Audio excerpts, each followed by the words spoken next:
तो नमस्कार, राजनीति विज्ञान विषय से संबंधित आज हम कुछ नए क्वेश्चन आप लोगों के लिए लेकर आ रहे हैं। तो प्लीज़ आप लोग वीडियो को लाइक कीजिए, शेयर कीजिए, सब्सक्राइब कीजिए। चलिए स्टार्ट करते हैं। आज का पहला क्वेश्चन है हमारा, मोंटेस्क्यू का सत्ता की पृथकता का सिद्धांत मुख्य रूप से किस पर बल देता है? यानी पावर ऑफ सेपरेशन का सिद्धांत जिन्होंने दिया था मॉन्टेस्क्यू, उनका जो सिद्धांत है सत्ता की पृथकता का सिद्धांत जो है मुख्य रूप से किस पर बल देता है? तो पूछा गया है, तो मुख्य रूप से वो स्वतंत्रता पर बल देता है, यानी डी इसका राइट आंसर हो जाएगा। आप देख सकते हैं शक्ति पृथक्करण सिद्धांत का अधिकृत व्याख्याता फ्रांसीसी विद्वान मॉन्टेस्क्यू है। इसी सिद्धांत के आधार पर सरकार के तीनों अंगों के मध्य शक्तियों को बांटा गया है, जैसे यूएसए का संविधान में बांटा गया है। अगला क्वेश्चन है हमारा, जॉन रॉल्स ने अपने न्याय सिद्धांत को क्या संज्ञा दी थी? तो जॉन रॉल्स जो वितरणात्मक न्याय से संबंधित थे, ठीक है, डिस्ट्रीब्यूशन जस्टिस से संबंधित थे, उनका सिद्धांत की जो संज्ञा दी थी उन्होंने शुद्ध प्रक्रियात्मक न्याय की बात की थी, यानी डी इसका राइट आंसर हो जाएगा। आप देख सकते हैं रॉल्स ने प्रक्रियात्मक न्याय के 3 रूपों की चर्चा की है, और पहला उसमें पूर्ण प्रक्रियात्मक न्याय, और दूसरा है अपूर्ण प्रक्रियात्मक न्याय, और तीसरा है शुद्ध प्रक्रियात्मक न्याय। और रॉल्स ने शुद्ध प्रक्रियात्मक न्याय को व्यवहारिक मानकर न्याय सिद्धांत के आधार के रूप में उसकी व्याख्या की। और रॉल्स का न्याय सिद्धांत इसलिए शुद्ध प्रक्रियात्मक है क्योंकि इसमें केवल वितरण की प्रक्रिया को न्यायसंगत बनाने का प्रयास किया गया है। यानी रॉल्स का मानना था कि जस्टिस जो होना चाहिए, डिस्ट्रीब्यूशन जो होना, जस्टिस का डिस्ट्रीब्यूशन जो है समान रूप में होना चाहिए, इसीलिए उसे शुद्ध प्रक्रियात्मक न्याय के रूप में माना जाता है। और साथ ही प्लीज़ वीडियो को लाइक करें और शेयर करें। अगला क्वेश्चन है हमारा, निम्नलिखित में से किसने अपने न्याय सिद्धांत में उपयोगितावाद की निंदा की थी? तो उपयोगितावादी सिद्धांत बेंथम ने जो दिया था उसकी निंदा करने वाले पहले व्यक्ति जॉन रॉल्स ही हैं, यानी सी इसका राइट आंसर हो जाएगा। आप देख सकते हैं रॉल्स ने अपनी पुस्तक ए थ्योरी ऑफ जस्टिस में अपने न्याय सिद्धांत की व्याख्या की है, जिसमें उन्होंने बेंथम के अधिकतम व्यक्तियों के अधिकतम सुख सिद्धांत की आलोचना करते हैं और कहते हैं कि अधिकतम व्यक्तियों की अधिकतम सुख में किसी के अधिकारों के उल्लंघन को स्वीकार किया गया है। अर्थात यदि एक व्यक्ति के अधिकारों के उल्लंघन से अधिकतम व्यक्तियों को सुख मिलता है तो वह उचित है, जबकि रॉल्स ने वंचित जो व्यक्ति है उसको अधिकतम सुविधाएं देने की बात कही थी। अगला क्वेश्चन है हमारा, किसने न्याय के अधिकारिता सिद्धांत का प्रतिपादन किया? ठीक है, तो न्याय के अधिकारिता सिद्धांत का जो प्रतिपादन किया था रॉबर्ट नॉजिक के द्वारा किया गया था, यानी बी इसका राइट आंसर हो जाएगा। आप देख सकते हैं रॉबर्ट नॉजिक ने अपनी पुस्तक anarchy state and utopia, most important book है, बहुत बार पूछी गई है कि रॉबर्ट नॉजिक की जो पुस्तक है एनार्की स्टेट एंड यूटोपिया 1974 में इनके द्वारा लिखी गई थी, मैं न्याय के अधिकारिता सिद्धांत का उल्लेख किया है। यह सिद्धांत नव उदारवादी दृष्टिकोण से संबंधित है, यानी न्यू लिबरलिज्म से संबंधित है। ये पहले उदारवाद आया था, उसके बाद नव उदारवाद आया था, उसी से रॉबर्ट नॉजिक संबंधित हैं। अगला क्वेश्चन है हमारा, किसने न्याय के अधिकारिता के सिद्धांत का प्रतिपादन किया है?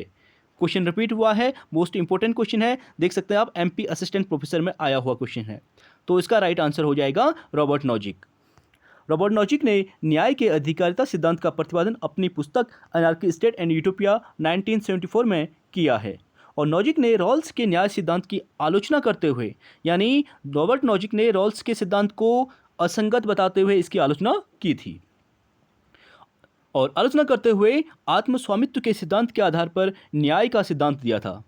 नॉजिक का मानना था कि विद्यमान व्यवस्था में जो जिस वस्तु का स्वामी है उस वस्तु को उसकी सहमति के अभाव से किसी अन्य को हस्तांतरित नहीं किया जा सकता। इस सिद्धांत को न्याय का हकदारी का सिद्धांत भी कहा जाता है, यानी मोस्ट इंपोर्टेंट है कि रॉबर्ट नॉजिक ने हकदारी का सिद्धांत भी दिया था, जिसका उस पर अधिकार है वो उसी का होना चाहिए। ये रॉबर्ट नॉजिक का मानना था। और वहीं जॉन रॉल्स का मानना था कि जो भी वस्तु है, या भी जस्टिस की बात की थी उन्होंने, या वस्तु को ले लीजिए आप, वो समानता की बात करते हैं, ठीक है, यानी समान डिस्ट्रीब्यूशन की बात उनके द्वारा की गई थी। अगला क्वेश्चन है हमारा, किस राजनीतिक दार्शनिक ने न्याय में तुलनात्मक पद्धति लागू करने का सिद्धांत दिया था? ठीक है, तो न्याय में जो तुलनात्मक पद्धति लागू करने का सिद्धांत जो दिया था अमर्त्य सेन के द्वारा दिया गया था। ठीक है, डी इसका राइट आंसर हो जाएगा। आप देख सकते हैं अमर्त्य सेन ने न्याय में तुलनात्मक पद्धति लागू करने का सिद्धांत दिया था। अमर्त्य सेन ने अपनी पुस्तक इनइक्वालिटी रीएक्समिनेट और development and freedom development as freedom में न्याय के रॉल्सवादी सिद्धांत की आलोचना करते हैं। डायरेक्ट क्वेश्चन यहाँ से पूछा गया है कि जॉन रॉल्स के रॉल्सवादी सिद्धांत की आलोचना किसके द्वारा की जाती है, तो अमर्त्य सेन इसका राइट आंसर हो जाएगा। करते हैं, सेन न्याय के अपने दृष्टिकोण को सामर्थ्य आधारित दृष्टिकोण मानते हैं। सेन का मुख्य तर्क यही है कि सामर्थ्य ही असली स्वतंत्रता का प्रतिनिधित्व करती है। अगला क्वेश्चन है हमारा, निम्नलिखित में से किसके द्वारा स्वतंत्रता और समानता के मध्य संतुलन बनाने का सराहनीय सिद्धांत दिया गया है, तो सराहनीय सिद्धांत, ठीक है। बैलेंस की बात किसके द्वारा की गई थी, मैंने आपको भी बताया जॉन रॉल्स के द्वारा की गई थी, यानी सी इसका राइट आंसर हो जाएगा। स्वतंत्रता व समानता के मध्य संतुलन बनाने का जो सराहनीय कार्य किया गया था जॉन रॉल्स के द्वारा सहयोगात्मक चेष्टा का सिद्धांत में प्रस्तुत किया गया था। अगले क्वेश्चन की बात करेंगे, निम्नलिखित में से कौन सा जॉन रॉल्स के न्याय सिद्धांत का भाग नहीं है, तो समान न्याय का सिद्धांत, समान स्वतंत्रता का सिद्धांत, भेदमूलक सिद्धांत और अवसर के उचित समानता का सिद्धांत, यानी इसका बी, सी और डी राइट हो जाएगा। समान न्याय का सिद्धांत इससे संबंधित नहीं है। आप देख सकते हैं जॉन रॉल्स द्वारा प्रतिपादित प्रक्रियात्मक न्याय, ठीक है, प्रक्रियात्मक न्याय की बात करते हैं वो। प्रक्रियात्मक न्याय का सिद्धांत विभेदों के नियम पर आधारित है। इसे रॉल्स द्वारा आच्छादित एकता का सिद्धांत भी कहा जाता है। रॉल्स ने विषम परिस्थितियों में रहने वाले लोगों के लिए क्षतिपूर्ति का सिद्धांत, मोस्ट इंपोर्टेंट है, क्षतिपूर्ति का सिद्धांत पूछ लेता है कि किसने दिया था, तो क्षतिपूर्ति का सिद्धांत प्रतिपादित किया था ताकि उन्हें प्राथमिक वस्तुओं की प्रतिपूर्ति हो सके। अगले क्वेश्चन की बात करेंगे, किसने कहा कि स्वतंत्रता अति शासन का विलोम है, मोस्ट इंपोर्टेंट क्वेश्चन है कि स्वतंत्रता अति शासन की विलोम है, ये कहा गया था सीले के द्वारा। सीले का प्रसिद्ध कथन है कि स्वतंत्रता क्या है, अति शासन का विलोम है, यानी अपोजिट है। अगले क्वेश्चन की बात करेंगे, राजनीतिक स्वतंत्रता आर्थिक समानता के बिना एक कल्पना है, यह किसने कहा था, तो राजनीतिक स्वतंत्रता जो है आर्थिक समानता के बिना एक कल्पना यानी कोरी कल्पना है, ये कहा था GDH कोल के द्वारा। आप देख सकते हैं GDH कोल के द्वारा कहा गया कि राजनीतिक स्वतंत्रता आर्थिक समानता के बिना एक कोरी कल्पना के समान है। दूसरे शब्दों में कहें तो आर्थिक समानता के अभाव में राजनीतिक स्वतंत्रता केवल एक भ्रम मात्र है, यानी राजनीतिक स्वतंत्रता के आधार के रूप में आर्थिक समानता कार्य करती है। एक व्यक्ति सार्वजनिक क्षेत्र के प्रति तभी रुचि ले सकता है जब उसके पास अपनी अनिवार्य आवश्यकताओं को पूरा करने के पर्याप्त साधन उपलब्ध होंगे। अगला क्वेश्चन है हमारा, रॉबर्ट नॉजिक ने जॉन रॉल्स के न्याय सिद्धांत के विकल्प को आगे बढ़ाया जिसका प्रमुख लक्षण है, तो कौन सा लक्षण है, हकदारी का सिद्धांत, यानी डी इसका राइट आंसर हो जाएगा। रॉबर्ट नॉजिक का मानना था कि जॉन रॉल्स के न्याय सिद्धांत के विकल्पों को आगे बढ़ाया जिसका प्रमुख लक्षण क्या है, हकदारी का सिद्धांत है। रॉबर्ट नॉजिक अपने न्याय के हकदारी या अधिकारिता सिद्धांत में यह मानकर चलता है कि प्रचलित व्यवस्था के अंतर्गत जो व्यक्ति जिस वस्तु का अधिकारी है उसे उसकी सहमति के बिना किसी दूसरे को हस्तांतरित नहीं किया जा सकता, ये रॉबर्ट नॉजिक का मानना था। अगले क्वेश्चन की बात करेंगे, निम्नलिखित में से कौन यह विश्वास करता है कि जटिल समानता का सिद्धांत सामाजिक वस्तुओं के वितरण में प्रयुक्त किया जाना चाहिए, तो ये कहा गया था माइकल वॉल्जर के द्वारा। माइकल वॉल्जर का मानना था, उनका विश्वास था कि जटिल समानता का सिद्धांत सामाजिक वस्तुओं के वितरण में प्रयुक्त किया जाना चाहिए। माइकल वॉल्जर न्याय के समुदायवादी दृष्टिकोण का प्रतिनिधि है, ठीक है, यानी माइकल वॉल्जर जो थे वो किससे संबंधित थे, समुदायवादी विचारक थे। और वॉल्जर ने सरल समानता और जटिल समानता में अंतर करते हुए तो यह तर्क दिया था कि समकालीन समाज में न्याय के प्रवर्तन के लिए जटिल समानता के सिद्धांत को अपनाना होगा। सरल समानता सब सामाजिक वस्तुओं को सब लोगों में बराबर बांट देने की मांग करती है। यह नियम आदिम समाज के लिए उपयुक्त हो सकता है, लेकिन आज की जटिल परिस्थितियों में जटिल समानता का सिद्धांत ही उपयुक्त होगा, ये वॉल्जर का मानना था।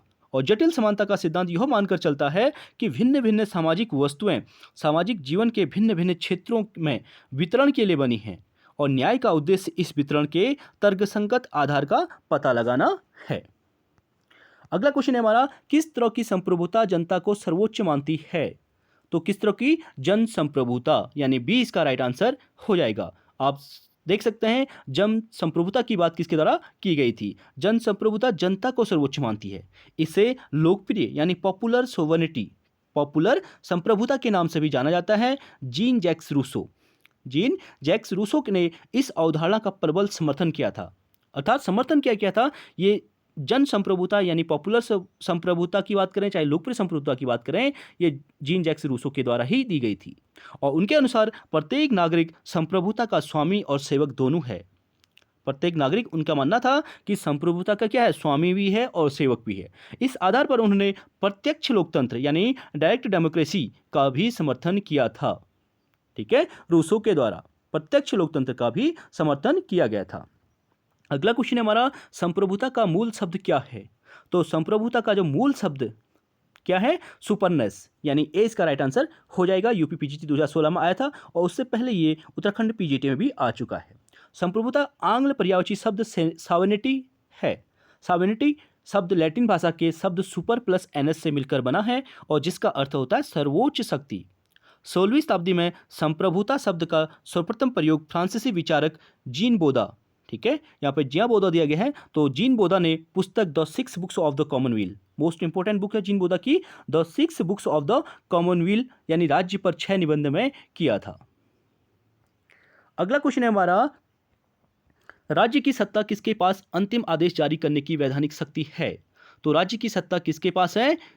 विधिक संप्रभुता के पास, यानी कानूनी संप्रभुता के पास। बी इसका राइट आंसर हो जाएगा। आप देख सकते हैं, राज्य की सत्ता जिसके पास अंतिम आदेश जारी करने की वैधानिक शक्ति है उसे विधिक संप्रभुता यानी कानूनी संप्रभुता कहा जाता है।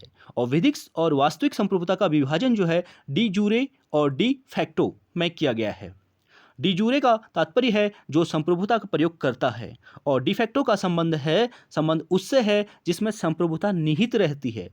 अर्थात किसी भी देश में क्रांति या बलात् सत्ता परिवर्तन के दौरान इन दोनों के मध्य भेद कर पाना कठिन होता है। अगले क्वेश्चन की बात करेंगे, इनमें से कौन संप्रभुता की विशेषता नहीं है? मोस्ट इंपोर्टेंट क्वेश्चन है। तो संप्रभुता की विशेषता में अविभाज्यता राइट हो जाएगा, निरपेक्षता भी राइट हो जाएगा और व्यापक भी राइट हो जाएगा, यानी अस्थायी संप्रभुता नहीं है। ठीक है, संप्रभुता अस्थायी कहीं भी निश्चित नहीं है। राज्य के भीतर रहने वाले प्रत्येक व्यक्ति और राज्य में विद्यमान प्रत्येक संघ या समुदाय पर संप्रभु द्वारा निर्मित कानून बाध्यकारी है। इसके अंतर्गत अविभाज्यता, निरपेक्षता, व्यापक को शामिल किया जाता है।